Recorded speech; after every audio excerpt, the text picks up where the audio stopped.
In the proud spirit of America and in the proud spirit of our great country, I just got three things to say.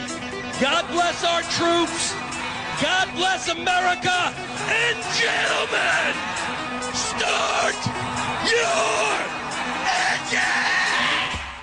Alex Jones, welcome back. Good to be here, Sean. You're looking good. Well, thank you, sir. Looking thin. We went shooting today. Anything new going on? Who's your trainer, first off? He is a really horrible person. Give that guy a raise. He deserves a raise. He deserves nothing. Sean, he does a great job. You will receive nothing and be happy. You'll get nothing and like it. Look, it's my nephew Spalding. We're just regular pals. It's Caddyshack, folks. If you don't know about that, you got a serious problem. You know, I met the Dalai Lama, and it was his caddy, and at the end, he didn't give me a tip, but he said, I'm going to give you this. Upon your death, you will receive absolute consciousness. So I got that going for me. Ooh. You know what when they asked the Dalai Lama what his religion was, do you know what he said? I don't remember. Happiness. Happiness. I like that. Yeah. My religion is happiness. Mm-hmm. That's pretty good. He seems like a nice guy. I don't like the Chinese taking him over and forcing him to marry Chinese, but there is the videos of him kissing little boys on TV. Like how? Like basically French kissing little boys. Tonguing little boys? Pull it up since you bring up the Dalai Lama. By the way, Sean wanted me to come over today because I guess I'm kind of an Epstein expert. And this federal judge about 48 hours ago ordered Epstein files released unredacted. Now, I've looked into it. I've got the rest of the story. It is a big story, but it's a microcosm of everything else we face. But bigger than that, Todd Blanche admitted he's been violating the law, not following the law passed last year by Congress to release everything. So we got a big update for everybody on that. And it's terrible the Trump administration is doing that. I'm sorry, I just can't sign on to Trump saying that you're not MAGA or you're an idiot or low IQ if you are concerned about Epstein. Yep. I'm concerned about anybody and everybody in there. So I just have to, for my own conscience, I have to talk about it. I know you do as well, Sean. So yeah. Also, Tucker was on my show Tuesday. We're going to play a clip of that. I know you wanted to get to that. And that was, he dropped a pretty big bombshell, but when he did it, I knew that no one would cover it. He got millions and millions of views on X and other platforms, tens of millions, but no national media covered it. And normally, if he has a crooked toenail, they cover it. When he said he's leaving the Republican Party, they covered it. This was a massive, massive statement Tucker made, huge concerning Israel, but because they don't want you thinking about this angle, total news blackout. Though you would have thought they would have attacked him for this, but they know the public is, in general, wise to it. And we're talking about a new 9/11. Yeah. And Israel's been saying they want a new 9/11 to make us get in line for the failed war to stay in it. And Tucker's worried that they may stage one, and so am I. So we're going to get to some of that as well. I know you got some other topics you want to hit. Those are two you raised. Yep. What else you want to hit? Well, real quick. Those are your excellent topics you raised. Speaking of censoring, they are censoring the shit out of these podcasts every time Alex comes on. The first one we put out had almost 200,000 views, and the last one is like 60. That should tell you something right there. They're not letting this get out. So make sure you like, share, and subscribe. Send this out to as many people as you can. Tell them to send it out to people. Otherwise, this is not getting out to the world. Nobody's seeing it. And then that's a reflexive thing. You have all these talk show hosts that I would say, I would call them more hardcore than me, but they are the real conspiracy theorists. And I'm not mad at them, but they speculate heavily about everything. They say way more wild stuff than I ever did. Everything I ever say is because I'm concerned about it. I think there's a good chance it's true or I have proof. And so, I mean, Elon Musk is as hardcore as I am now. There's all these other talk show hosts. And, I mean, the whole world basically sounds like me now because people woke up that, you give me some new conspiracy theories. They all came true. Yeah. So, but there's still, I was kind of the original banned guy. And so even though I'm not completely banned everywhere, still there's this reflexive thing of like, you can't hear that guy. And so, because they build a straw man about you when they censor you and take you off the internet. And then they don't want the real one there. When a body snatcher takes you over, it's got to get rid of your body to become the new body. And that's basically why it's so important for people just to actually hear what I actually have to say rather than what people say I'm saying. Yeah. Well, when we wrapped up the last podcast, we left you with a humdinger that you needed more time to think about. I asked you what you would do if you were king for a day. And then you were like, I need to think on this a little bit more. So let's start with the one we left on from the last podcast and see where you're at. If I was king for today, what would I do? Be a pretty good zinger to put right up front. But Shawn doesn't do that with his podcast, so he should though. I thought about that question when I left. You asked me like a month ago with that question. Yeah. Seems like 1,000 years ago. And first off, here's my answer that I've heard everybody ask this question. I've never heard anybody give this answer. And then I'll elaborate. I have several answers. Everybody thinks that if somebody's a king, that means they could do whatever they want. So is the real question, what would I do if I was God for a day? Either one. God, president, king. Well, okay. So if you're king or president, a king can have what he wants to be done.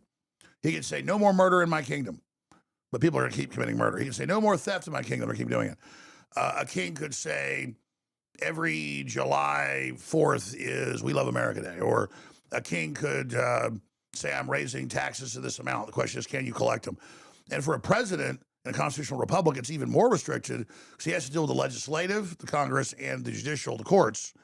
Then he has to deal with his own bureaucracy. That's what you call the deep state that just stays there forever. Mm-hmm. And all the agencies and basically do whatever they want, all the special interests. So knowing the limitations of a king, knowing the limitations of a president, and there's no magic wand you can just wave, even the best president with the best ideas, or even a philosopher king, some of those guys were in power 20, 30 years, some of those kings. Let's put it like this. If you had 24 hours to do anything that you wanted and it had to stick, what would you do? Like godlike power? Yeah. I mean, God already gave us free will, so that means we can do good and bad. I think God pretty much did everything perfect. In the imperfection of us is the perfection of God, and just the way life operates. But, I mean, I guess if I could give people more empathy and a higher IQ, and take all these people with 80 and 70 IQs that are basically helpless and boost them up to 100, 120, whatever, but then if they didn't have the emotional IQ or the morals, that could be dangerous. I mean, I would say that you could say I would want every secret document declassified. That's if I was the president. But Trump's tried that, and the bureaucracy's blocking. Only he got involved in the Epstein cover-up. He tried to release a lot of stuff. The biggest secret. But it's a window into the biggest secret, how they control things. But I would say if I had godlike power, I would go with people's free will, but like kind of a one-off, make all of the evil people just uncontrollably for a month just confess everything they've done. Oh, that would be good. Uncontrollably for a month. I would, it goes against free will and it goes against God's perfection, but as a cheat sheet, I mean, I would say if I was God for a day or I could have everything I wanted, I would ask God to, reveal himself to people so they know, as God's revealed himself to me through many things, so that they would have stronger faith. I think that's a lot of them that open themselves up to it and ask for it. I don't think I've ever really talked to you about your faith, specifically what your faith is. I'm curious. I think the listeners are also curious. What is your faith? Like, is there a specific religion, or are you spiritual? Do you believe in life after death? Do you believe in heaven and hell? Do you believe in angels and demons? Yeah, to get into my spiritual understanding and discoveries, which is not even belief at this point, I know that all the different ancient cultures and ancient history, much of which has been discovered to be partially true or completely true, so many of the legends that turned out have a basis in truth. You have all the ancient Mesopotamian and all the ancient Middle Eastern and North African cultures telling the same story that you have in Genesis. It varies, but it's all about 95% the same. And some of the Anunnaki and all the rest of it is even more detailed in books that are about in carvings, hieroglyphs, and Sanskrit and all the rest of it. That's thousands of years older than the Jewish stuff. It's over 4,000 years old. It's kind of just a repackaging of all that, the Old Testament, and more of the modern history that happened, up into Moses and Exodus and the rest of it. So there's a great truth there that Christ had many flocks, and God just made the angels and the books of the Bible, and the ones they took out also get more detail about the different types of angels and the descriptions of them. And I think we would think of those as the aliens. Nephilim? Yes, and so it's all interchangeable.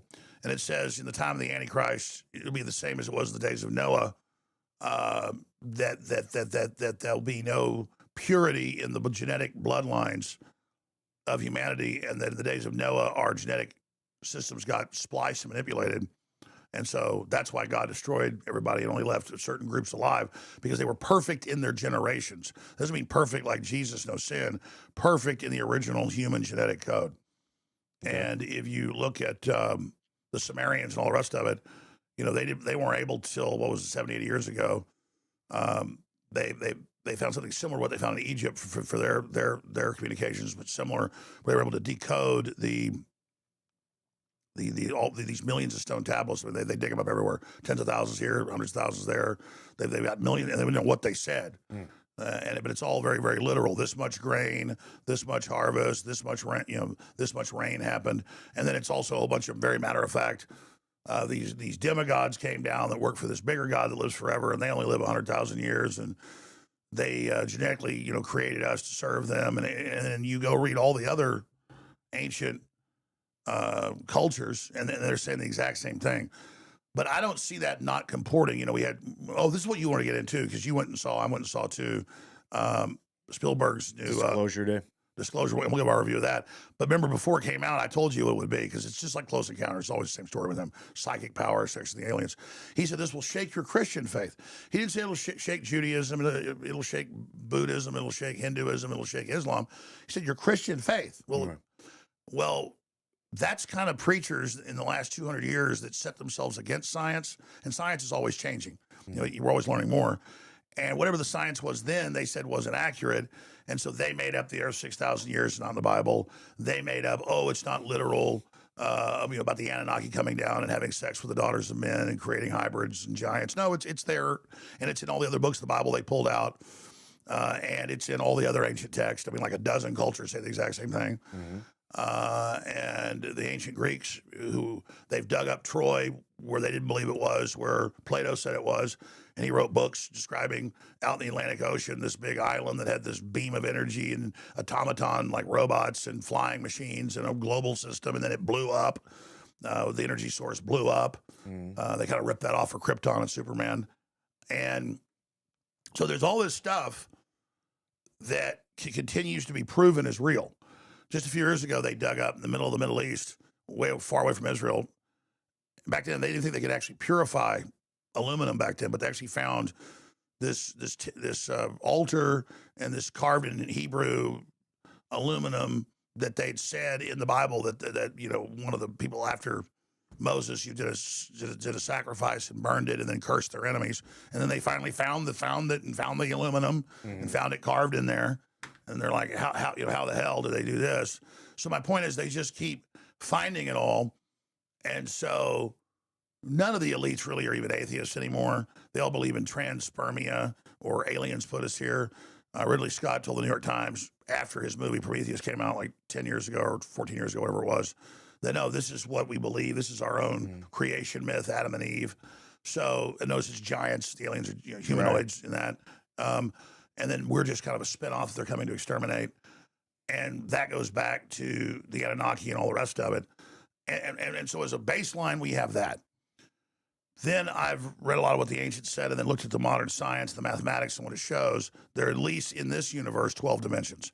The third dimension is the first basically solid one as a jumping off point. And the way it's described is our genetic code is more like a footprint in the sand in the third dimension of our higher astral self that we know energizes into the DNA. And now they just declassified CIA documents for the 50s and 60s where they'd already done tests. We're an electrochemical liquid crystal, and our DNA is, and that we're picking up the space winds, the sun, magnetic lines. That's how ducks fly from Canada to Mexico or wherever, or hummingbirds from Texas to Guatemala. And they're born here and just fly down perfectly to this place. Because it's all in us, and we're all electrochemically connected to everything. But that's just one level of who we are. Then we have another life form that's our Earth suit, that is a genetic composite with all the genetic memories compressed and epigenetics of our entire genetic line going back to the ancient seeds of humanity, which clearly from all my research and my own experiences, spiritual visions, and talking to the watchers, they're the angels, we are obviously from this planet. So my ancestral memories go back way before this planet. and I've been able to access a lot of those, my deeper instincts. People get it confused. They call it regression, past lives. There's not reincarnation. You're not reincarnated as a new body in the classical way that they say. What happens is you have a central spirit, eternal energy code that then also has a whole family group of energies that tend to follow each other.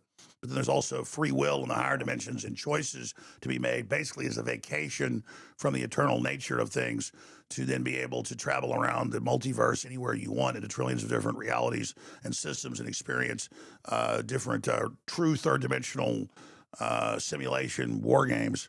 And that's obviously what eternal beings do, is they punch in and out of total eternal consciousness back into lower level space-time consciousness.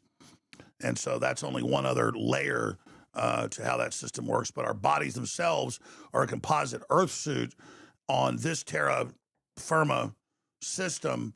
And so it's the perfect blanket, the perfect instinct, the perfect owner's manual of all of our ancestors composited into us through a family group, splicing with a whole nother human that has different family backgrounds, some interconnecting. So they find people don't really like to inbreed brother, sister, cousin. That's not good. But they find in genetic lines when people have a choice, they'll end up marrying somebody who 20 generations ago has connections. That there's those attractions, and that is a higher level manifestation through.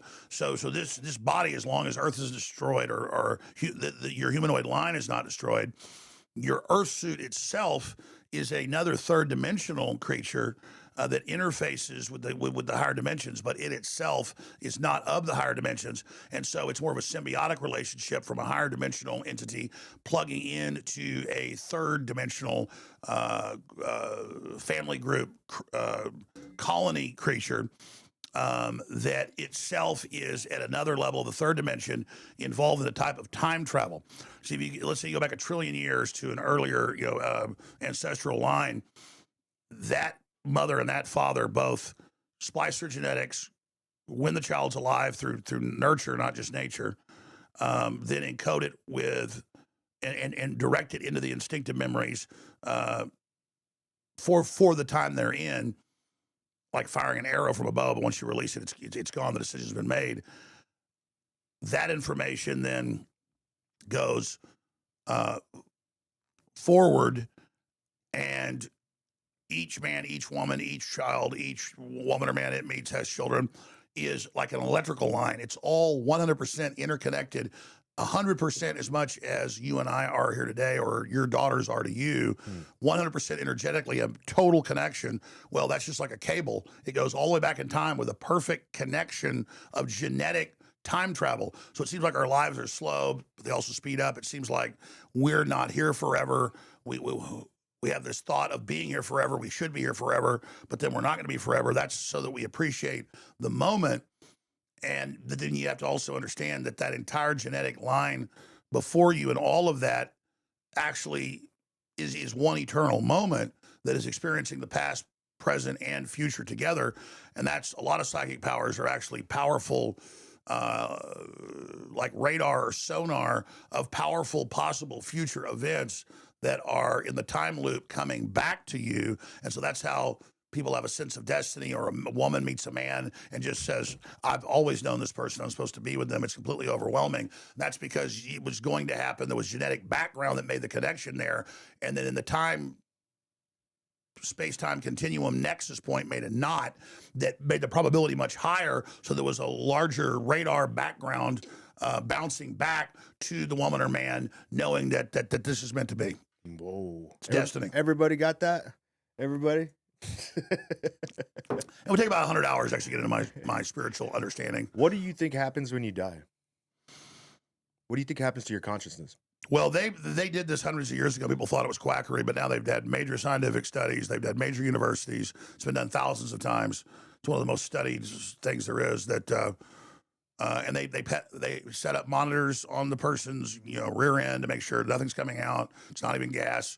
The amount of air exhaled isn't a billionth of an ounce in weight, and people lose between 1 and 6 ounces at death. And usually when they stop breathing, if they were dying that slowly, it's about 4 minutes after no oxygen going to the brain, when the brain switches off, that then instantly weight is lost. And you can kind of call that like an interdimensional vortex or weight. There was a French mathematician 100 years ago that hypothesized we flew a probe over Saturn, that the calculations of that particular gas giant, he predicted a ice hexagon on the North Pole of it, and indeed, when Voyager flew over, it was an ice hexagon. So I don't pretend to understand how it all works, but similarly, a gas giant would interdimensionally project a signature due to the interdimensional weight coming through a type of sub-wormhole, I guess you could say it. And I guess you had to hypothesize like the interdimensional weight of the electrical connection to the body in this dimension, ounces of weight are lost upon death. So what do you think? I mean, I know it happens to me when I'm dreaming. I had a few visions. By vision, I don't see things. It's like instantly in my mind.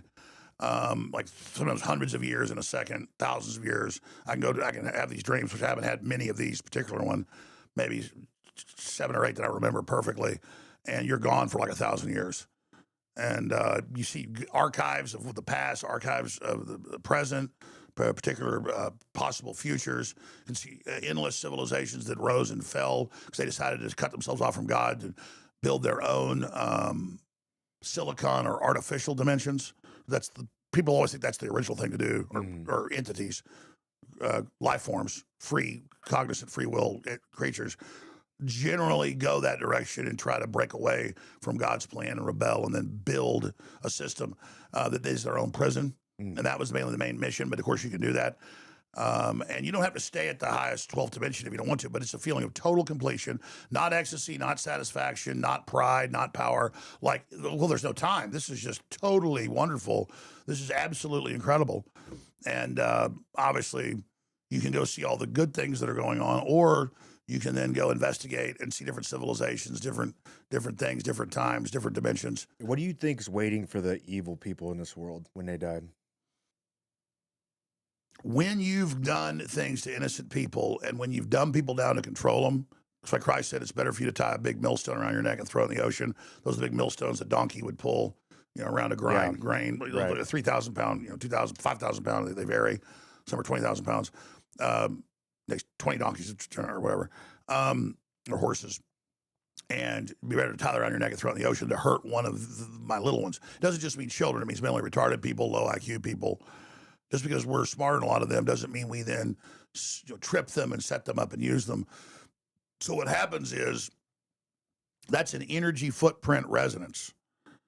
And if people get into that or get into that dark energy and do that, that's what the Bible says. This is all in ancient terms, them trying to get this information, understand it. We have so much more science understanding, and so it's clearer for us, much easier. It says over and over again, you were weighed and you were found wanting. So it's literally weighed how much of the resonant energy to be able to go to the next level you have, or whether you have all this dark energy. What happens is basically those type of cluster groups and whatever their evil fetish is have their own dimensional spiritual gravity. And so hell is a trillion hells, is a hell of your own making. Dante kind of had it like the 9 circles. And you then resonate and then conglomerate into dimensional sinks.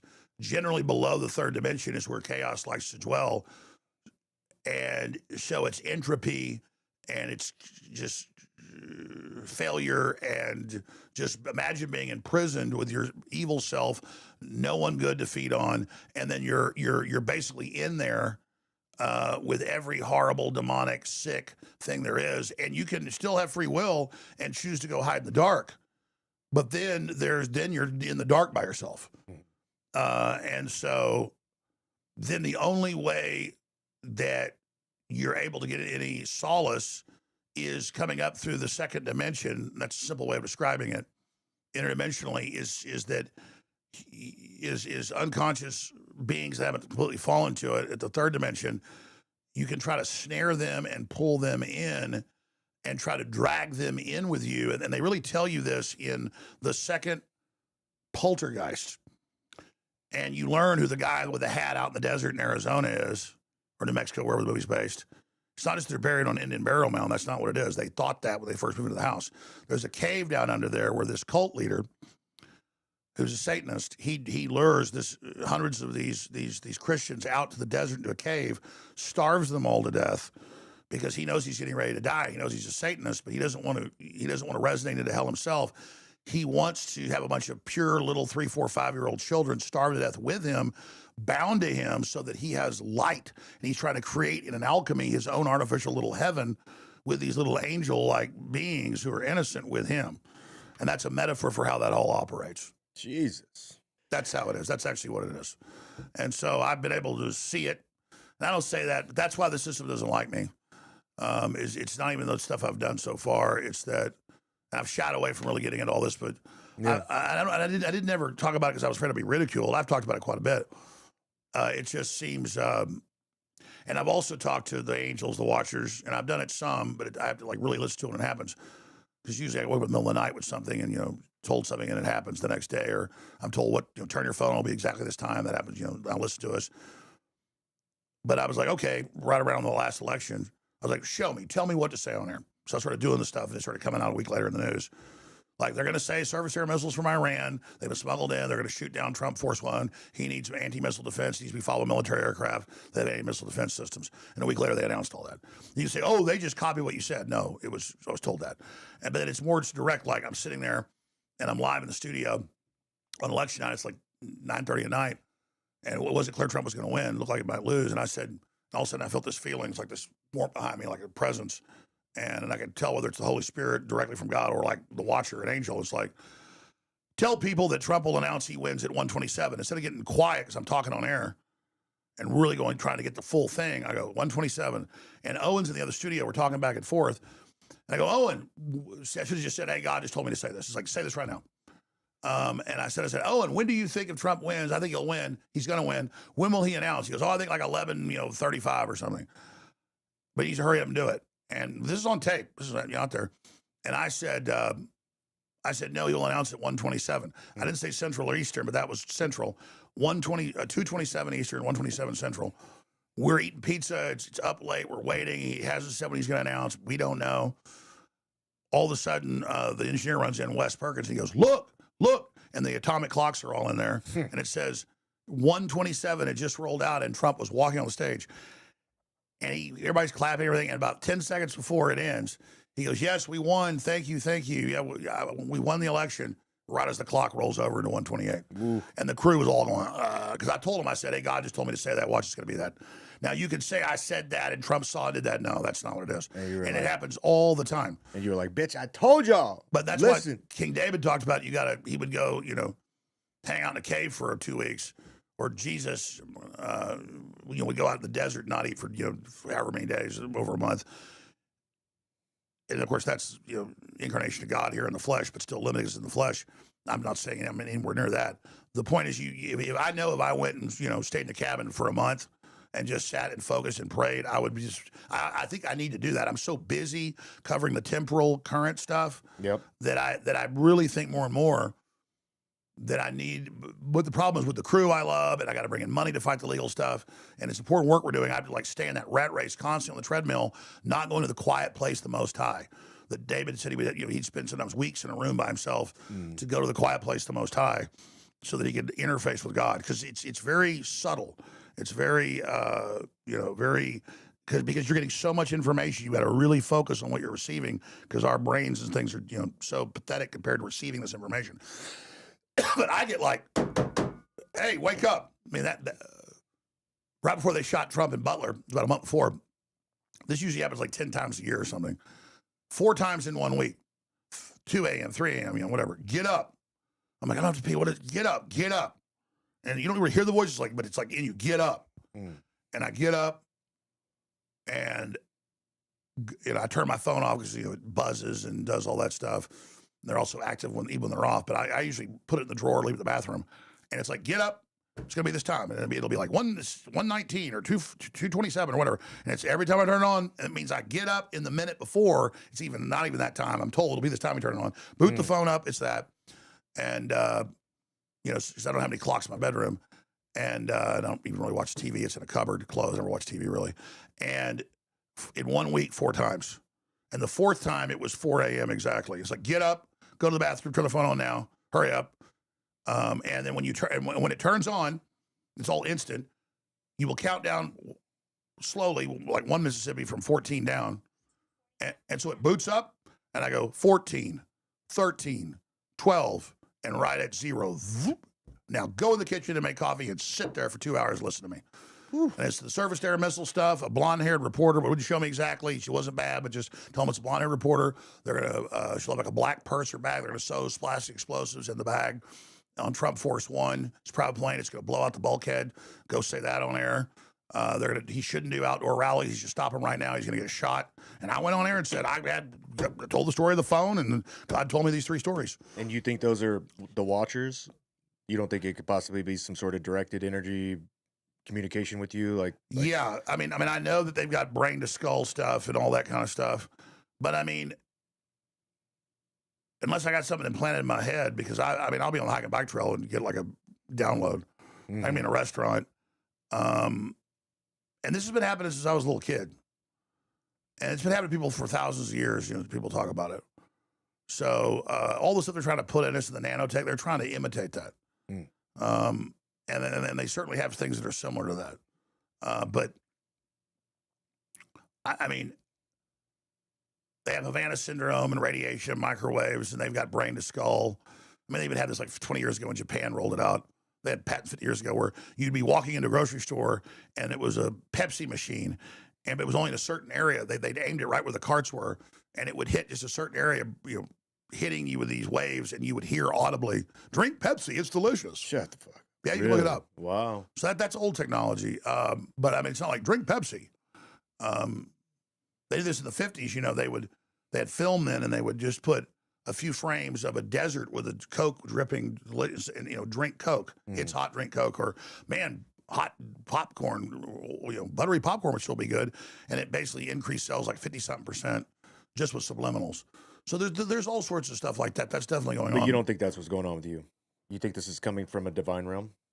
Yeah, I mean, I had dreams that came true a lot when I was a kid and when I was a teenager. And then I got so busy with life and things that I just kind of ignored it. And people ask how I predicted 9/11. It was in the ether, and I saw a lot of temporal political stuff. But I also, people say I predicted it in July. And no, I predicted it in March. Chase Geyser with AI scanned all my old files, found a bunch of audio files. I said it in March. And I was having dreams of the World Trade Centers with jets flying into it. What do you predict is going to happen with these Epstein files? I know there's a federal judge just ruled against the administration, ordering them to release the unredacted files. Well, first off, did I answer your spiritual questions? You did. Yeah, it was more than enough. I got to go back and listen to it like 4 times to process all of it. And that's kind of an oversimplification, too. Yeah, but thank you for sharing that. That was fucking awesome. Well, let me just say one more thing about the... it's like in Dune, which the new one's more accurate to the book. He has all the genetic memories of basically, you know, most of the people, you know, alive. So he can figure out the way the trails of history, the future is going to go. And he has male and female ancestral memory. What could happen if a human could access all their ancestral memory? Okay? Yeah. So he has a large swath of humanity, not everybody's genetic memory. And he sees a bunch of possible futures.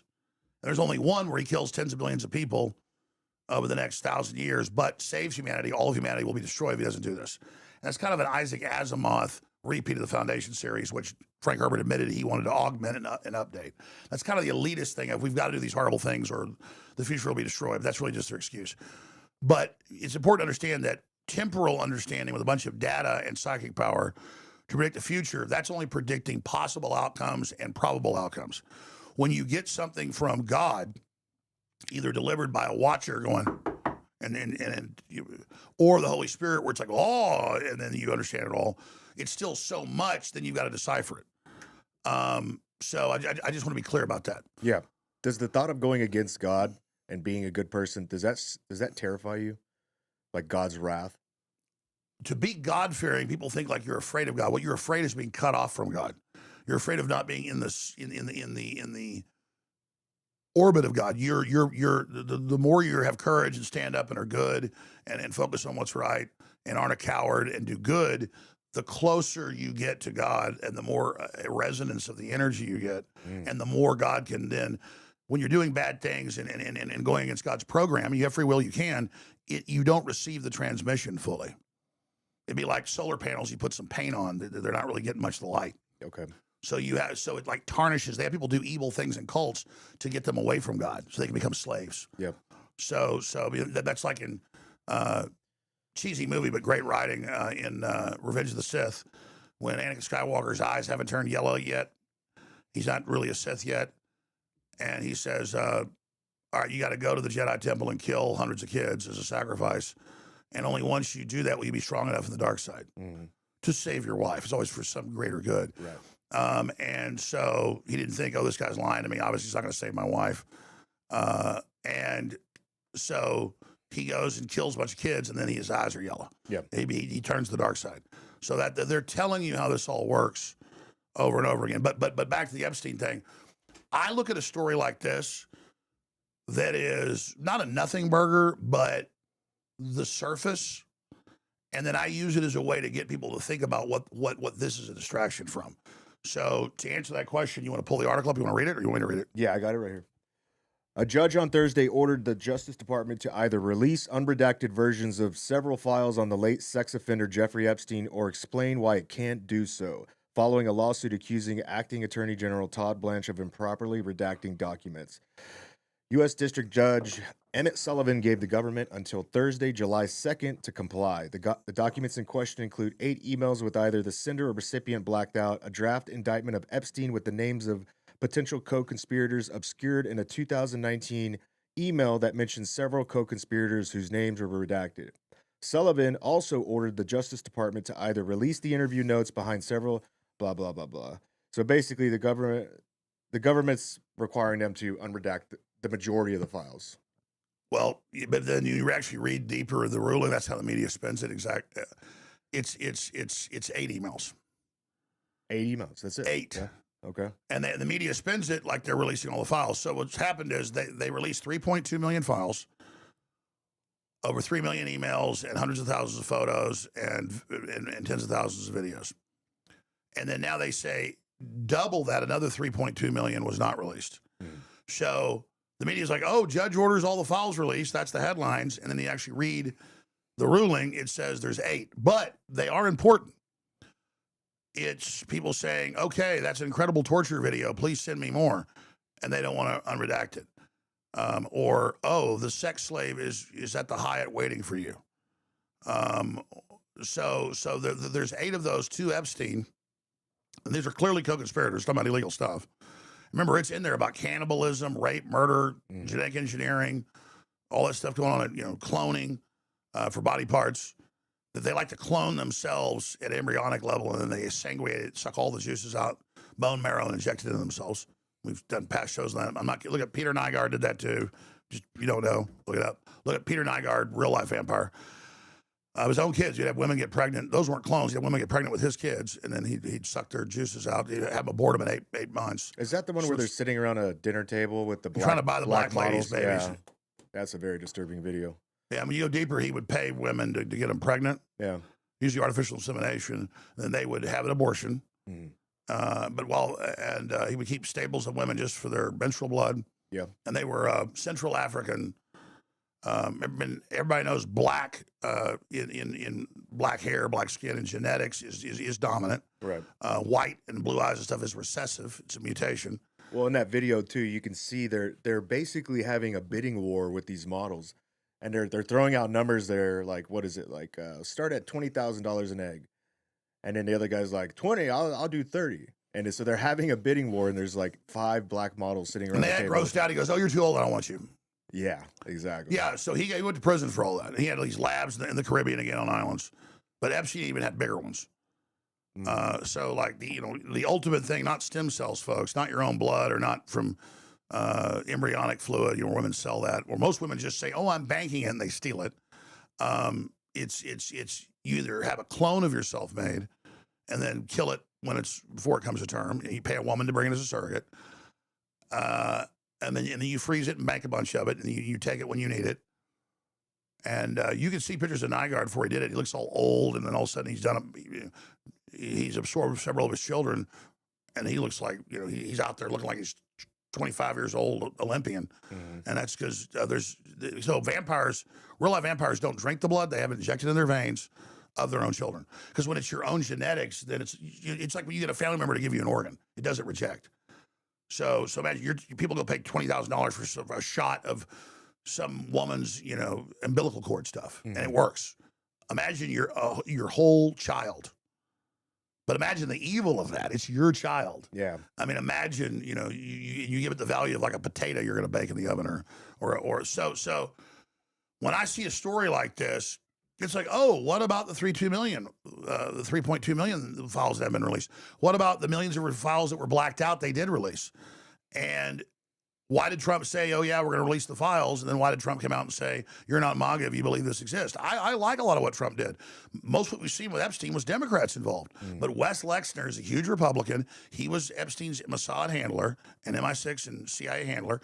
Epstein was running CIA airlines. I was the first report this over a decade ago. That all came out in Doge.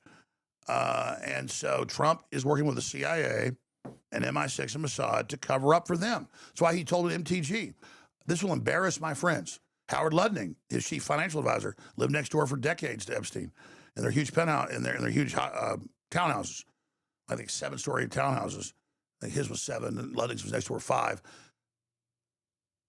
He was on 9, building 9, and Lutnick was 11 right next to it. Wow. And Lutnick owned this big firm where hundreds died, but he didn't go into work at the World Trade Center that day. He made record bets against United American the week before, made billions off of it. It goes on and on. Howard Lutnick said, I don't know, I only met him once. Me and my wife were moving in. We're remodeling the place, about to move in, and you've seen him on TV, and he goes, he invited us over. He said, there's a massage table. You want to get the right kind of massage? And we ran out of there, never talked to him again. Business partners, real estate partners, constantly hanging out, constantly emailing. Hey, send your nanny over, Lutnick. Sure. Oh, yeah, come to the island. I mean, so here's the deal. Trump is caught. And what's crazy is he's saying Bill Clinton's a great guy now. Bill Clinton went to the island over 25 times. Bill Gates, all of them. Steve Jobs' wife, heavily friends with Ghislaine. All of them. And 90% of them are Democrats. And Trump is protecting them. And so I'm not losing my soul over going along with that. And it's paradoxical. Yeah, the border's better. He's trying to end the Russia war. He made the big mistake. Israel dragged him into war, which they now admit. I was proven right on that, that it wouldn't be easy and would be a disaster. So you see this judge doing this. It's because a lawsuit specifically asked for those to be redacted because reportedly it's connected to victims. But it's like, yeah, I just enjoyed the sex slave at the Hyatt. There's another one, and she got a little bit out of line. Well, we're gonna torture her and discipline her for that. Good. I mean, who is that? What is that? It's not a joke. Do you think those girls will ever get justice? Ever? Well, here's the deal, and I get attacked when I say this. It's just a fact. Okay, the girls you've heard about, the 20 or so, are women that were 13, 14 in Eastern Europe, trailer parks in Florida, you name it, where they would recruit one girl, and then she would come and say, you make a lot of money to other girls. Right. They would go give Epstein massages. He'd have sex with them. He'd test them out. He'd train them. He's in emails complaining how much sex he had to have to train them. He recruited hundreds of girls in Palm Beach alone. Trump kicked him out of Mar-a-Lago because he tried to recruit Virginia Giuffre. And she said she never saw him anywhere but at Mar-a-Lago, Trump, and he was always a gentleman and all the other women said they never saw Trump, and he's not on the logs going to the island. He flew like twice from New York down there. My job's not defending him. I'm just calling balls and strikes. Yeah. But of those 20 women or so, they're all the women, and Giuffre never did this. Notice she got killed, clearly murdered. She said they're going to kill me, and they murdered her. First hit her with a truck, and then, oh my God, they hit me on purpose, and then they're going to kill me, they're coming to kill me, and she's dead. Oh, she committed suicide right before her book came out, and she was about to file more suits. And her and the Prince, Prince Charles's brother, is now under criminal investigation. Prince Andrew. But most of the other women, they were recruiting other girls. You say, well, it's Stockholm syndrome. Right. You can say they were under that control. I agree they shouldn't go to prison. It's just that those are the ones, they're the limited hangouts.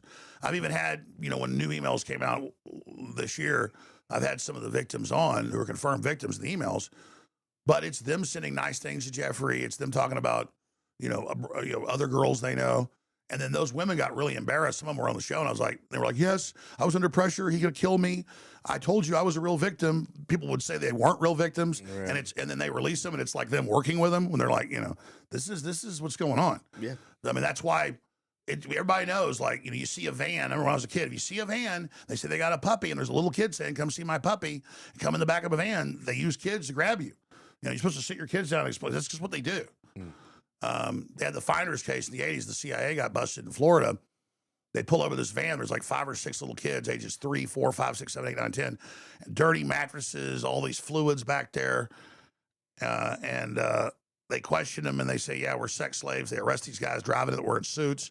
They track it back to a CIA building in D.C. with satellite uplinks and snuff films. And they'd gotten a head start to like a day. They'd all pulled out. But it had quarters for kids and dormitories and this huge building called the Finders Cult that was really CIA. And so, but that was the same thing in Florida, driving around with a van of kids they were using to kidnap other kids. Jesus. So that's the underbelly. And it's a lot bigger than Epstein, but Epstein's like the string on a sweater that you pull it pulls the whole thing out. And so Trump has said to people off air, and I wrote this over a year ago, that he go, listen, it'll bring down the stock market, and we've at least shut down the trafficking, which they have into the country mainly. That's been confirmed, down like 98%.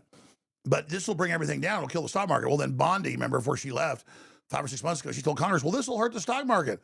We can't have all this come out. But they're even tell you, like, this is too horrible.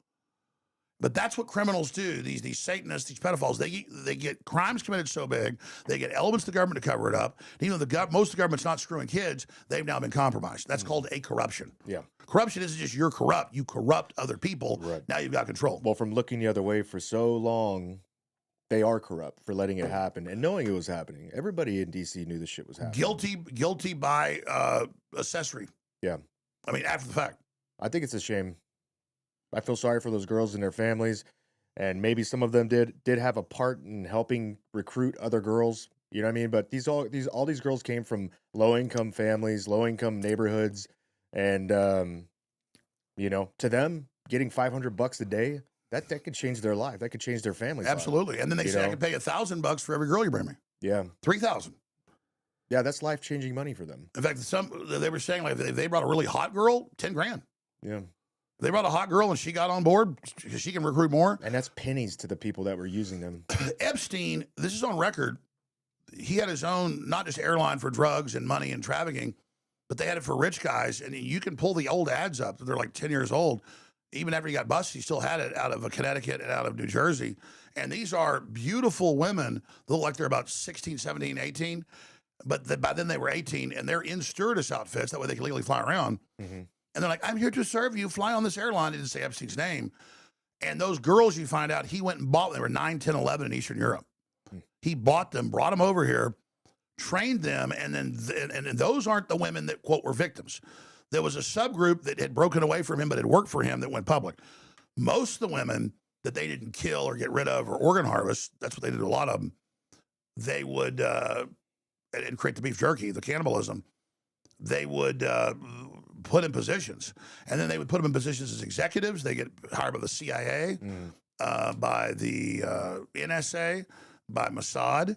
And Kathy O'Brien, as a small child, was trained by her Satanist father from the time 2 years old being raped. That's how it works. Programmed. The Satan cult was then the feeder into a CIA group, a high-level group run by Gerald Ford. And I already knew this from sources. Ford was big in it. And then by the time she was like 8 years old, she was a sex operative who'd been so tortured and electroshocked and everything in MK Ultra. First raped by her dad, Satanism, blood rituals, human sacrifice, raping children. She had to take part in that. And everything she said has been confirmed since then. And then she got recruited into MK Ultra, and then they compartmentalized her memory so they could then, under that intense torture, she could record basically everything people said, photographic memory. She could deliver messages perfectly, and then not remember them. And she said, the book came out like 30 years ago, Transformation of America, Transformation. And she said the plan by the year 2020 is that they're going to go from MK Ultra in laboratories and facilities, which they've already expanded out to all these feeder groups.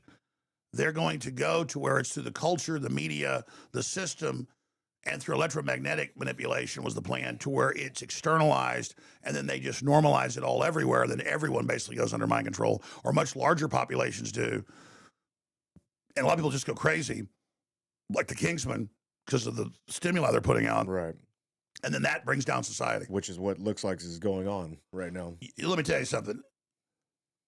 I mean, I had like former FBI heads in LA saying she's real, and they checked it out and they found this and that, and she's for real. And I'm like reading this 30 years ago and having her on the air with Mark Phillips, who was admittedly been in the CIA. And I was like, okay, I don't think she's lying, but come on, some of this is going to be exaggerated. And now I reread the book like 2 years ago, and it's like, oh my God. What's the name of that book? Transformation of America. Okay. Kathy O'Brien, you should get her on. Okay. I need to start doing remote guests. So, you think these islands, like the Epstein Island, you think it's still going on? Oh, I mean, Nygaard had an island. Did you just see how Jared Kushner with Nate Rothschild, the main Rothschild heir, I mean, worth trillions, not hundreds of billions. They're on a yacht 2 years ago in the Mediterranean, and they see this big island off of Albania. And they go, we'll get you that. So they meet with the prime minister the next week. He comes on the yacht, and he basically gives them the government financing. They don't need to spend their own money. But then Rothschild gives them $5 billion for it. And then there's a whole national seashore right there, hundreds of miles of coast. Right. The main flamingo area outside Africa. They fly north to Albania and back south to Africa. That's a national seashore. They just put up fences and said it's ours. And Jared Kushner's wife, Trump's daughter, comes out and says, a month ago, she goes, "Oh, we own the island now, and we're getting the coastline. We're going to build an airport." And everybody rioted and said, because they put up fences blocking them out of their own land. It wasn't even official. And then the prime minister goes, "Oh, that's made up. No one's getting an island. No one's getting coastline." He'd already announced it. They'd already announced the deal. But my point is that island was the second largest outside of Russia nuclear base in the Cold War. It's got over 2,000 bunkers, underground railways, an underground city for up to 5,000 people. And that's what the Rothschilds and Jared Kushner are doing, is creating an elite island in the Mediterranean for them. So, I mean, that just gives you an idea. But here's how my brain works real quick. People bring up, oh, this judge says release this. And then if I don't say this is the biggest thing ever, I'm covering up Epstein. You're supposed to obsess on each thing and say it's the biggest, even when it's overall and here's the whole cow. They just give you like a piece of hamburger. Same thing. I had Palm Beach Pete, who for years, I didn't know the whole story. He was on, Desperate Housewives of Long Island when Epstein was still alive. Oh, I didn't know that. And since he looks like he could be his brother, people, and I looked up, it's true, got in his face about it. Even on the show, people go, "Oh, you're that Epstein guy." So then he's seen driving around Palm Beach because he retired out of New York there, which is not unusual. How did he get that name, Palm Beach Peach? Palm Beach Pete was already his nickname. Okay, and he looks like 95% like him. Not as tall, any of it. He's a well-known guy, well-known business guy, his brother. I have him on, and I go, "No, I don't think you're Jeffrey Epstein, hiding in plain view." 30% of my audience or so got mad and said, "We can't believe you're covering up for Epstein." Well, taking every piece of false information and running with it is not being true. And just saying, "No, that's Epstein, he's alive in Florida." So here we are talking about what the real files are, what they're really doing, the bottom of the rabbit hole, how it's really operating, the transgender things about sexualizing kids, the open rollout of pedophilia that she predicted 30 years ago. No one, I remember like, "Oh yeah, they'll be promoting it openly on the news, and transgenderism is the key to it," and all this. She had Mark Phillips co-writing the book with her, who was CIA high level, and a bunch of other stuff, because the really high level guys are in multiple agencies. And Mark's really smart. So in hindsight, it's accurate because so much has already been proven, but also now it's all happened. Yeah. But it's not evergreen, it's ultra green. It gets better as time goes on. Or infinity green, it's a term I coined. So people are mad at me about saying, "I don't think this is him." I'm covering up Epstein now because that's clearly him. I had callers calling in saying, "Yeah, we want to get you. We know you're him." It wasn't all my audience, but we took like 10 calls.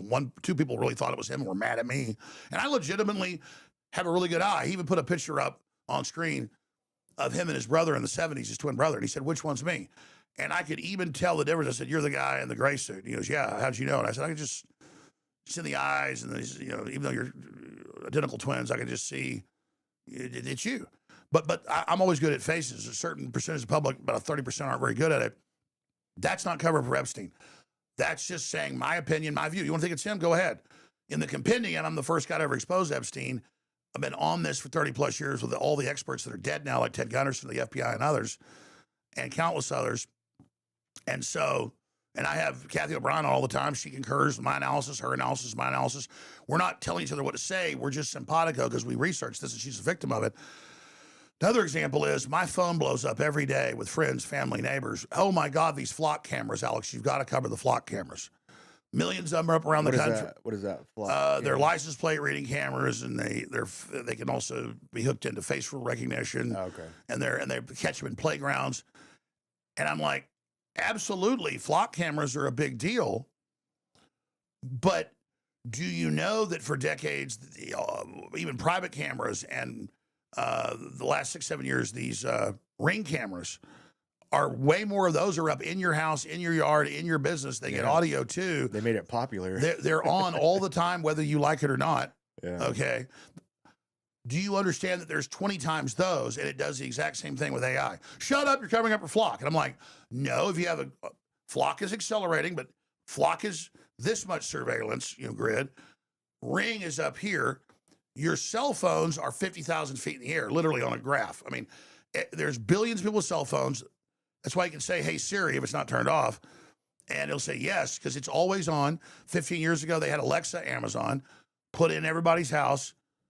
Always listening, they admit. Now that's come out. It's always listening. Samsung smart TVs. I was getting divorced, bought a new TV, never had a smart TV. I thought I'd read the terms of services. It said, literally, you shouldn't be saying or doing anything in your house or around this TV that you don't want recorded and given to third parties.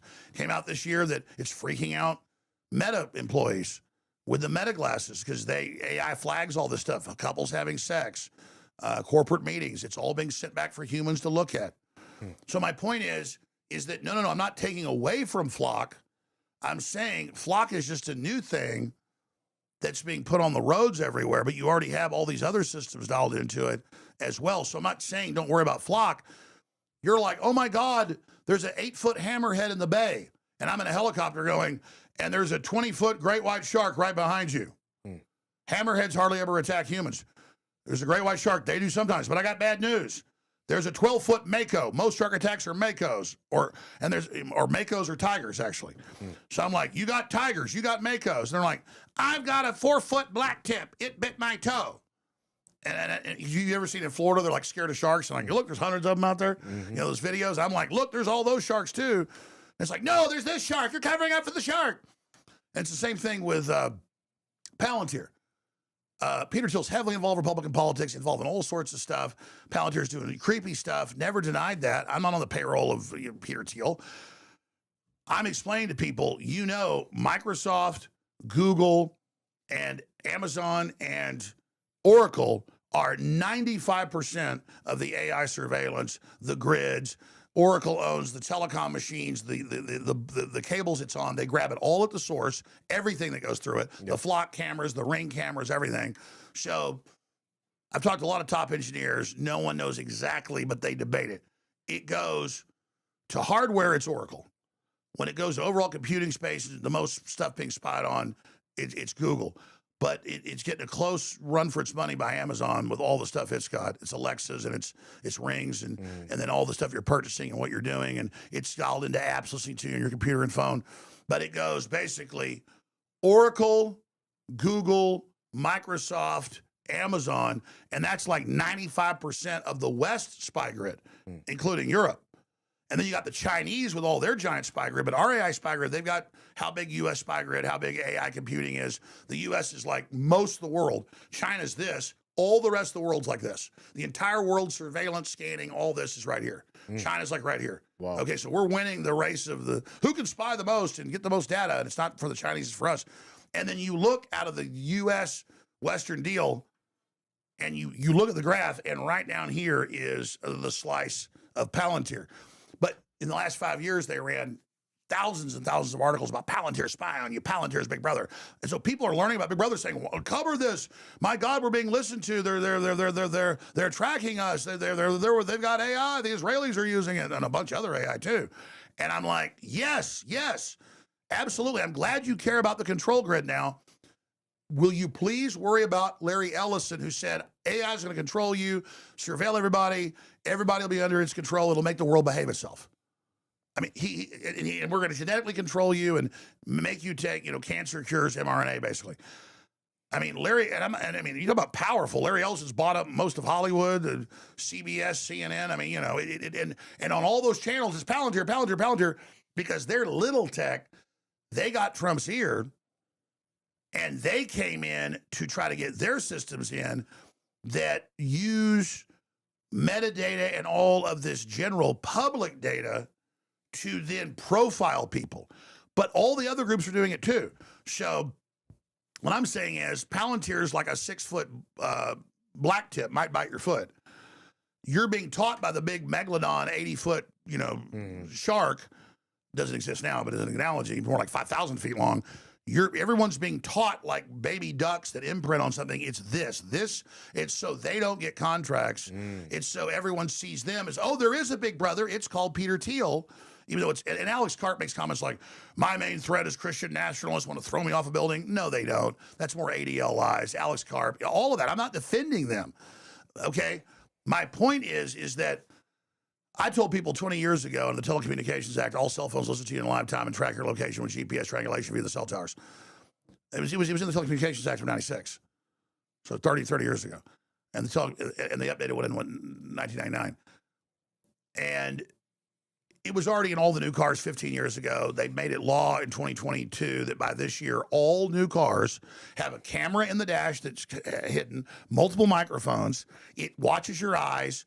And now the new cars go, hey, you're tired. And if you don't pull over, it pulls you over. And it tells you you're tired, or hey, look at the screen. And it'll even pop up down and let you know you're watching it. In the fancier cars, it's already all there. They've got kill switches in all the cars.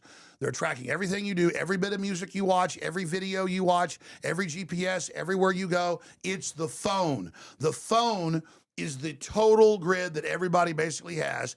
And then the smart appliances and the smart meter on your house, that's been there for 20 years, grabbing all the data off your smart appliances and off your router.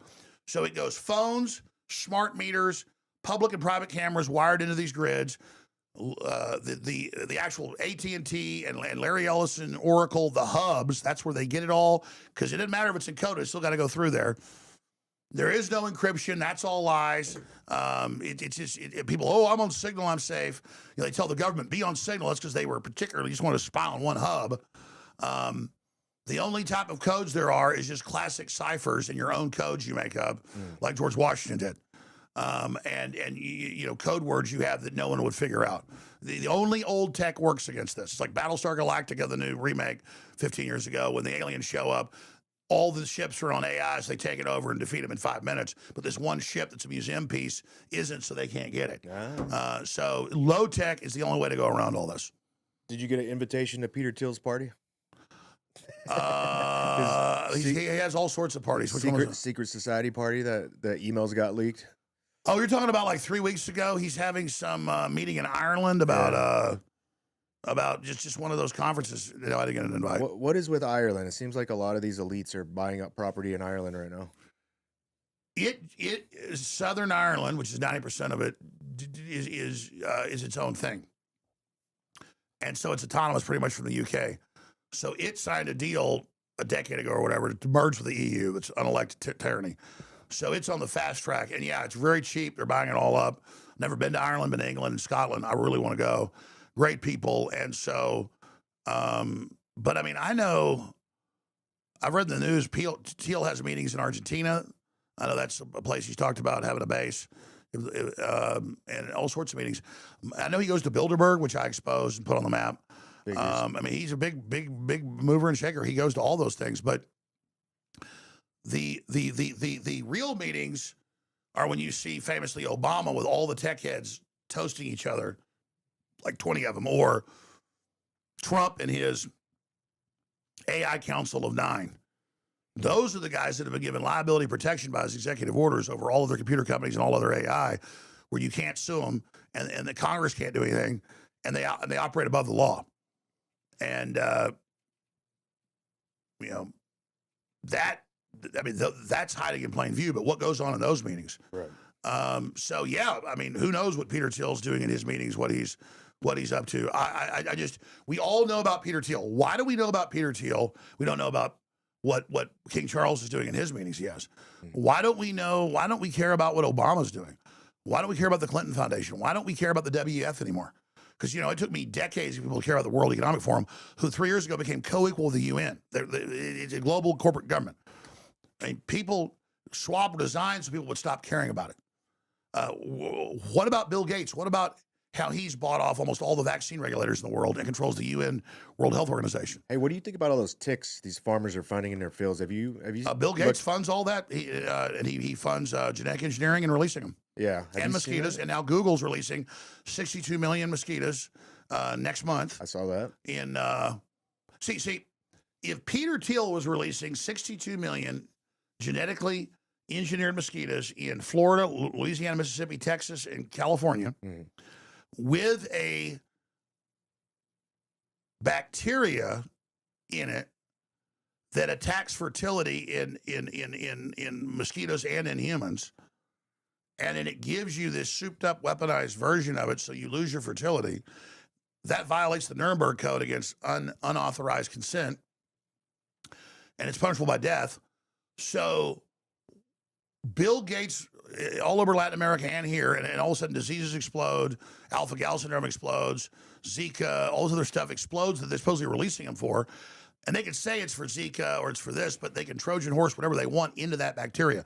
A living bacteria is the perfect way to put a live virus or attenuated virus or something else into the bacteria, because it then replicates with that. It then distributes it, just like we're programmed to make the spike protein from the COVID shot. Trojan horse. And so you Trojan horse it, and so you can put whatever you want. He's been caught doing it. Yeah. But I don't want to hear about Bill Gates or Google releasing mosquitoes on us and ticks. No. No, I'm covering up for Peter Thiel right now. I don't want to talk about, no, seriously, that you're now hitting it. Google gave tens of millions of dollars to Peter Daszak and the Wuhan Institute for the development and making of COVID that I told people before they even released COVID. And in January of 2020, I said, it was made in Chapel Hill, North Carolina under Obama's direction. It was moved to Wuhan. Here's who did it. Here's the patents from 2 years ago, 2018. They already had it on the shelf. They already had it ready. Obama ordered it made, and it was already over there, so they can give you the vaccine for it that actually erases your immune system, gives you cancer, heart attacks, infertility. It attacks the testicles and the ovaries. So imagine Google, not just Facebook, Mark Zuckerberg. When you're in Google and you're in Microsoft and you're in Meta, they all give money to create the fake voter rolls, 400 plus million to steal the election from Trump. Remember that? In 2020. They all give money for the mosquitoes and the ticks and all of it. And they get up at the WEF and say, 10 years ago, 5 years ago, we're looking to put in Lone Star ticks an alpha-gal causing agent so that your body causes an autoimmune response to this type of a protein / sugar that's in red meat. And it'll make you violently ill if you eat it. It never goes away. And some people will die, but we think it's worth it because cows are bad and farting is bad, which is actually part of the atmosphere. Methane's good. So right there, they said we're going to do it. Yeah. They did it. Bill Gates is openly funding ticks being released that bite cows and do something else that helps them. Now this is exploding everywhere. But I'm going to talk about Flock, and I'm going to talk about Peter Thiel. Talk about it, okay? But look at the graphs I told you, and talk about them proportionately compared to everything I told you. Is Peter Thiel, is Alex Karp releasing 62 million mosquitoes on you that have a bacteria that attacks fertility in all living creatures? Because if he was, I'd be calling for his arrest. But you see, the corporate media told us, like 5 years ago, know about Peter Thiel, know about Alex Karp, because they are part of the elite, but are the successful upstarts basically in the king's court in the globalist system trying to become numero uno. So that's corporate infighting right there. Yep. And so there you go. Have you seen this Louisiana pastor, Tony Spell, that beat the shit out of this guy that was threatening his church and his family? I love Tony. He was on my show yesterday. Oh, you had him on your show yesterday? Exclusive interview. And he's been a guest. You know, they tried to arrest him for staying open during COVID. Yeah. He's in Baton Rouge. He's a great guy. Let's watch this. This is the video of him. So real quick, this kid right here that's filming him. A long-standing neighbor feud leads to a viral showdown on a suburban front lawn. Even more shocking, one of the opponents happens to be the local pastor. I fulfilled the scripture, I laid hands on the sick. What police believe actually happened as the preacher tells his own side of the story to the public. As a shepherd, I have not allowed the sheep to attack the wolves for what was said. Whatever. Basically, this pastor beat the shit out of him because this guy was threatening to rape and kill his kids and his wife. And he had been doing this for years. And during COVID, when they were not supposed to be having church, they weren't supposed to be having people at the church. He broke the rules, and that family that was across the street from him set up a video camera on a tripod and was trying to bust them and turn them over to the police. So good on him. That kid got what he deserved, got his ass kicked by an old man. Let's take a little break, Alex. Absolutely. Be right back. Today's episode is proudly sponsored by Grizzly Coolers, the only cooler I trust when I'm out there. Roto-molded, bear-proof, and holds ice for 10 days straight. And unlike the overseas knockoffs, every Grizzly is proudly made in America with American steel and American grit. Hit grizzlycoolers.com and use my code Shawn, that's SHAWN, for 15% off. Grizzly Coolers, built here, built tough. Okay, and we're back. Yeah, folks should go to Real Alex Jones on X or rumble.com/Alex Jones Show Live and see my 30-minute interview with Pastor Spell yesterday. He's a great guy. He refused to lock down during COVID and closed his church when the strip clubs and liquor stores were open. They tried to arrest him then. He's got a huge church, thousands of people. These leftists come out and scream and yell and threaten to, kill everybody on a routine basis. And the footage that's out is what somebody out of their house shot, but right by that is the police station, and they got federal and state cameras there, so he's going to subpoena those because the guy did a lot more before that happened. But also, if you look, he punches Pastor Spell repeatedly. Mm-hmm. If you slow it down and actually cut him on the side of his eye, he came over to yell at him and talk to him. He hit him repeatedly, threw 5 punches at him, a few landed, one in his temple, but got bloodied. And they put the other guy in the hospital because he got beat pretty bad and then still charged him. Last time I heard, Shawn, if somebody walks over and punches you a couple times in the face, you're allowed to beat him down. Especially in Louisiana. Yeah, so this is more, he says the police there are leftist in Baton Rouge. And but the guy's a hero, and he was saying he's got even more people coming to his church now. Yeah. Did you see this video right here with Brent Friedman, Hollywood producer, talking about Nordic aliens on Orcas Island, right there off of Washington? Everybody says they're seeing these aliens. They never have any footage. It's like all this new Spielberg movie. And do you think this is a narrative they're trying to push to the public to distract us? Yeah, and then they give attention to anybody that doesn't have any proof and talks about this. There are Tic Tacs and things flying around. Ancients talked about the same stuff flying around. So you're not buying any of this? Human technology that's reverse engineered. But I mean, I haven't seen this video, but everybody and their dog. I love Joe Rogan, but he has constant guests on, about and the underground base and the aliens. This is an interesting one. There was a shootout. Throw your headphones on. I want you to hear this one. Let me get him. Where did you see a Nordic alien? On Orcas Island. Okay. I was visiting a friend there. I'll keep this one short. I was story. visiting a friend there, and I woke up the next morning after we were talking about a bunch of stuff, and he'd gone down to the store, which is quite a ways away from his property, to get some food. And so I'm like, oh, it's a beautiful day. I'm going to take a walk on his property. He had like 20 acres in the woods. So I start walking, and I come over this ridge, and there'd been no one out. And all of a sudden, there's this person who literally looks like a male model, like a Scandinavian male model with kind of longish blonde hair in a weird kind of more like European clothes, whatever. And they say, hello, Brent. Like they're about 20 feet, a little bit further down the hill. And I'm thinking, okay, I did not see his mouth move. First of all, how's he know my name? Secondly, I did not see his mouth move. And I was like, hello. And he said, turn around and walk the other way. And mouth's not moving. And he's not looking threatening. And I kind of was like, got it. on it, turn and I walk away.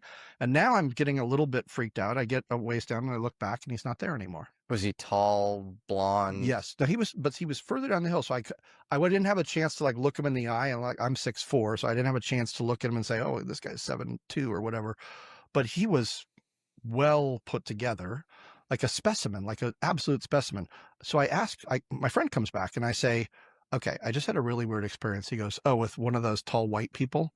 I'm like, what do you know about them? And he goes, they have a compound on the Orcas Island. And he said, there's a lot of weird people that have compounds here because there's weird energy that comes like every couple, months. And they come in a black helicopter unmarked to a facility that's all gated. And there's about 8 of them. And they come here and they stay here for a couple days at a time, apparently when this energy is really high, and they get recharged. Whoa. And I'm like, have you ever met them? And he goes, no, they don't. They're very select in who they meet.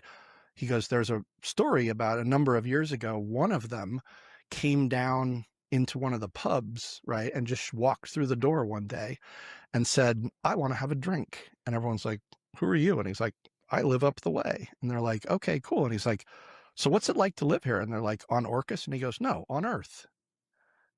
What? Yeah. And everyone's like, okay, dude, what is going on here? And then he had a couple drinks and people had to like get him outside. And he's like, no, it's okay. I'll walk home, and then he left. And so is that urban legend on Orcas? Like, this was like, is it like a pretty prevalent urban legend? Yes. On Orcas people, you ask almost anyone that lives on there, it's like, oh, those tall white people, like they come here but they're very private. They don't intermingle with people. But there's a lot I have a cousin, I was telling you, who moved there. I got to ask him about the tall white. Yeah, that's basically it. I mean, that guy doesn't come off like a bad guy. He comes off like he's telling the truth. He does, or he's a fabulous liar. It's the read I got. But you can also have crazy hippie groups and people that just create these stories, crazy rich people doing weird stuff, and psyoping people and hiring tall Scandinavians, to play games. I mean, you told me a few weeks ago you were going to go see the new Disclosure Day. And I said, it's just going to be like Close Encounters of the Third Kind. And you were like, what's that? Remember, it's all everybody gets psychically told to build this mountain. And then they all get called there because the aliens want not just the government to come. And the government's spraying, knockout gas on everybody so that they don't see it, but the few get through. And then the new movie's all about that. It's the psychic connection to the aliens and everything. And they're just trying to get people ready for that, I think, because of all the government stuff and all the wavelengths and ways they can communicate with you. You were asking me earlier if that's how I'm being communicated with. And I think that's to basically confuse and block the real transmissions we're getting from the ones they're going to use to basically jam it. Yeah. And that's basically, from everything I've seen, a lot of data, that's what that comes into. And so then you just have all these larger psyops being run. That could be a psyop just to be run on those people to kind of create the story. Or there's really Nordic aliens from Alpha Centauris or whatever that live there on Orcas Island and are coming in black helicopters. Do you think that there's aliens out there? Aliens in Orcas Island? No, aliens just in the universe. Absolutely. Like third dimensional life forms, yes. But not third dimensional. I mean, talking about in. When I say third dimensional, I mean here we're third dimensional. Yeah. Okay. All right. On this plane, this time-space continuum. Mm-hmm. Do you think they're here already? Always been here. Always been here? But yes, but that's such a big issue. There's going to be a lot of lies around it. Mm-hmm. When you're in the Sahara or in a watering hole at Oasis, there's good water there, but there's also going to be like the predators because the other animals are coming there. So anything good, anything true, anything powerful is going to have the devil standing in the gateway to keep you from getting the truth. Yeah. Like the priest class to keep you from getting to God, saying we're God. Yeah. And I'm just saying Steven Spielberg always has put out the same story about aliens, always the psychic connection, always that this is coming and it's going to hurt Christianity and hurt your religions because they're really, God's not real, but they are. It's the way they're pushing it. Do you think there's a staged event in the near future in regards to this UAP stuff? They always call it Blue Beam. That's the colloquial name. There's no real document called that. But yes, definitely there's the X-Protect group that's been proven to be real that wants to keep people from the knowledge and wants to do a fake alien invasion. You should get Daniel List, dark journalist, on. He's one of the best guys on this. Okay. Daniel List, dark journalist. On it. All right. Well, let's talk about this Tucker video that we were talking about earlier today. Let's end on this. If people want to see the full Tucker Carlson interview, it's on X and Rumble at Real Alex Jones. But he came on for about an hour, And Israel, their defense people and their military people said, you know, if America won't back this war that's been a failure for 120-something days and killing the economy, didn't have regime changes we predicted, the Pentagon predicted, but he listened to Netanyahu. The Israelis have said, we need to do 9/11 to get Americans to remember this. Well, if you go back to 9/11, the Defense Department, the neocons, Netanyahu was in power then too, heavily fingerprints all over it, okay? And the Project for the American Century, we need a Pearl Harbor event they said a year before in the year 2000 to get Americans, a big terror attack on the homeland, to launch a war against 7 Middle Eastern countries and take over, set up a police state in America with a total information awareness network that has been built into the AI and all the stuff people think is Palantir. That's just one kind of cherry on top, or maybe a nut and some whipped cream. But the whole thing is that. That was Admiral Poindexter and the system, the Total Information Awareness Network. Just search that term, Total Information Awareness Network. That's what this is. Total AI control of everything. This larger project of DARPA and the CIA and In-Q-Tel. People can search all those names to know who the master builders and architects are on this. And Tucker said, yeah, and they're also threatening to use nuclear weapons to draw us in, and the Samson option. And he's concerned that they may or be part of staging a new 9/11. And so it's a pretty powerful video. The full interview is up there. I'm going to play a few minutes of it. But I would just hope that people will go research this, because I knew when he said it, they love to attack him for everything. Oh, wow, Tucker says Israel might stage a terror attack. Well, their leaders are saying, boy, this would sure help if this happened. I knew when he said it, though, they wouldn't touch it, because they don't want people thinking about that. It's so powerful. And so, yeah, tens of millions of views of the interview on Rumble on my channel and on X Real Jones, but no news covered it. Zero got picked up. You think this would have gotten picked up even by his supporters and talked about it. I mean, Tucker's the biggest, I think bigger than Rogan, really. When it comes to news, definitely. When it comes to moving the needle politically. You know, Joe might reach more people in total interviews, you know, for Fight Companions and UFC, and does a great job. I'm not, you know, measuring weenies here. It's just that Tucker Carlson's as big as it gets. And the fact that he said that on my show shows how he's unbound and how much courage he has. And Tucker's the biggest weenie. If he put his weenie on the table, it's big weenie. It's like they say in Ghostbusters. Who would win in a weenie Normal psychic activity is a normal-sized Twinkie. This is like a 30-foot-long Twinkie. And he says, that's a big Twinkie. Whoa, Tucker's got a 30-foot-long Twinkie? Politically, we were attributing it to, you know, penis size. He's got a large Twinkie. Size of a blue whale, actually. It's cut that into a reel. Let's go. That's right. Now let's examine Tucker Carlson's Twinkie right here. This is a big political Twinkie. And Shawn, I appreciate you having me here. Everybody needs to subscribe to you on X. People tell them how to find that. Yep, Shawn Johnson Pod across all platforms, at Shawn Johnson Pod. And right here on YouTube, be sure and like and subscribe. This guy's working hard, doing a great job, and has a lot of courage. I get no sleep. You have done well, Lord Vader. Let's watch this video here.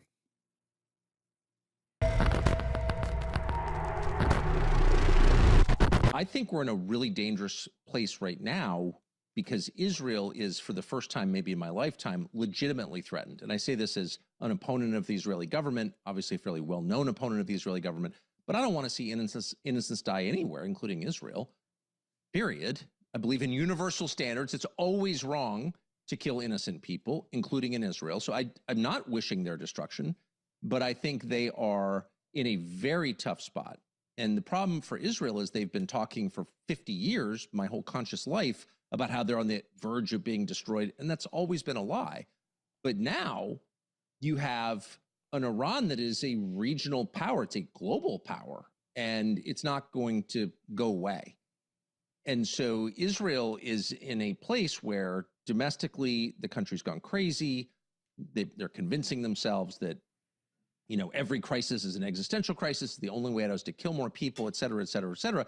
And then their great enemy suddenly becomes, paradoxically, ironically, way more powerful than it was when this war started 3 months ago. And so, like, where does that leave the Israelis? By the way, the United States is clearly going to begin the process, hopefully a short process, of distancing itself from Israel. We've got no choice. And they know that. The smart ones know that. So they're in a box, and in general, you don't want to put people in boxes. You don't want to corner them, people or animals, because they do unpredictable things. And so I think Israel's a threat. Israel has one trump card. It's nuclear weapons. And you don't want to put Israel in a position where they feel they have no choice but to use those weapons. I think Israel's always been a lot closer to using nukes than any other country.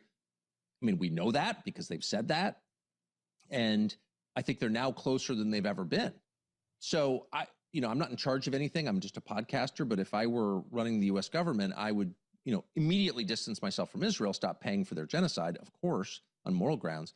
But I would also try to calm them down, because if they get too overwrought, really destructive things could happen. That's an absolute possibility. And anyone who says it's not a possibility is lying. It is a possibility. So I would be very concerned. I am very concerned about that.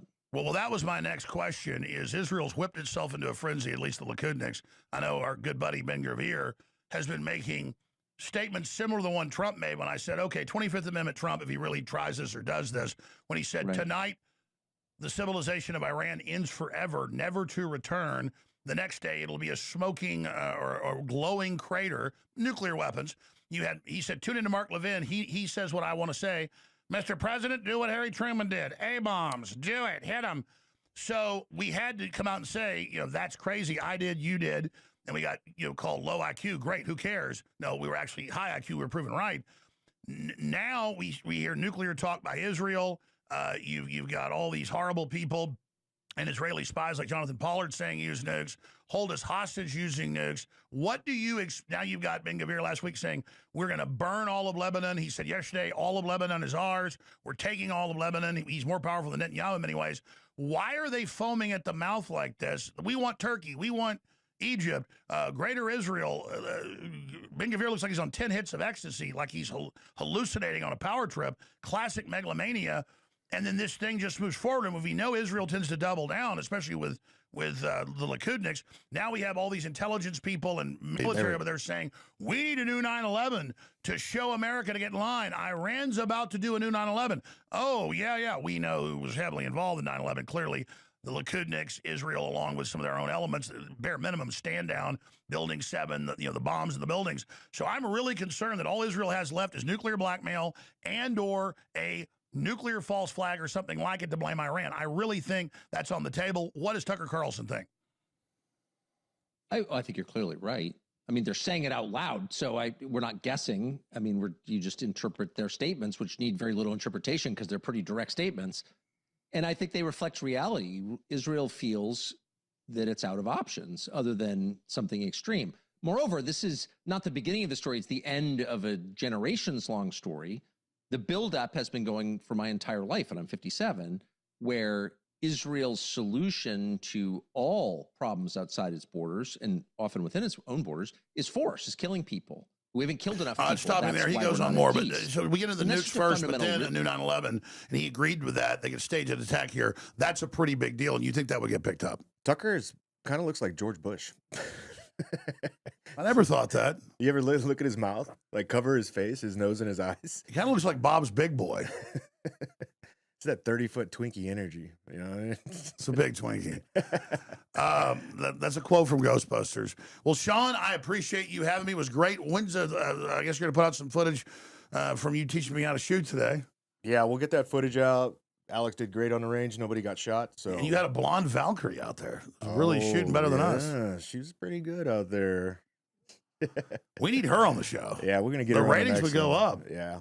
Come on over here. They'll go way up. Come on. Come sit and say hi to everybody. Bye, folks. They're going to end the show with a few minutes with Jen. No, over here. You got to go stand next to Alex. Come sit here. Hey, I'm out of here. Great job. Interview her a few minutes. Love you guys. All right. Love you, brother. Be safe. We're cutting this out. Welcome to the show. She shot better than us. What was it like to see Alex shooting at the range? We're cutting this out. Ain't no way. Bye, Alex. You're doing good. Talk on here. Here, I'll wear a mouse hat. Bye. Bye. Later, buddy. See you tomorrow morning. Yeah. Look out. All right. We'll see you. End it. All right. Thanks, everybody. Enjoy your week. Bye. Bye. Are you not entertained? Are you not entertained? Is this not why you are here?